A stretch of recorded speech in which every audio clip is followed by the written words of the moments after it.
এখন থেকে আপনি চাইলে আপনার যেই অ্যাকাউন্টটি রয়েছে ফেসবুকের, সেইখানে যেই রিয়েটগুলো রয়েছে, লাভ রিয়েট বা অন্য কোনো রিয়েট, সেটা কিন্তু এইখানে যে রকমের হাইট দেখতে পাচ্ছেন, এভাবে কিন্তু আপনারা সংখ্যাটা হাইট রাখতে পারবেন। এতে আপনাদের রিয়েট এবং আপনাদের কিন্তু লাইক বেশি আসতে পারে। এজন্য কিন্তু আপনাদের যারা অনেক কম লাইক থাকে বা থাকে, সেক্ষেত্রে কিন্তু আপনাদের লাইক কম আসে। সেক্ষেত্রে আপনারা চাইলে আপনারা হাইড করে আপনাদের লাইকগুলো বাড়িয়ে নিতে পারেন। সেটা কিভাবে করবেন সেটাই আমি আপনাদেরকে দেখাবো।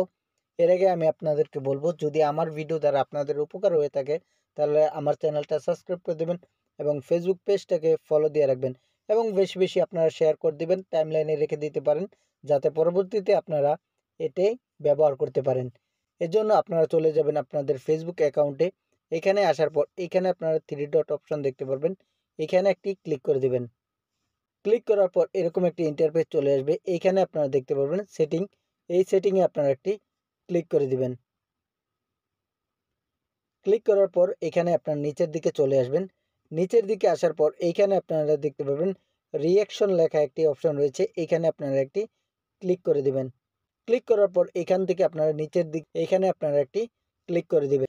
ক্লিক করার পর এখন থেকে আপনারা যত পোস্ট করবেন না কেন, সব পোস্টের কিন্তু যতগুলো একের অধিক হলে সেইগুলো কিন্তু আপনার রিয়েটগুলো দেখাবে না সংখ্যা।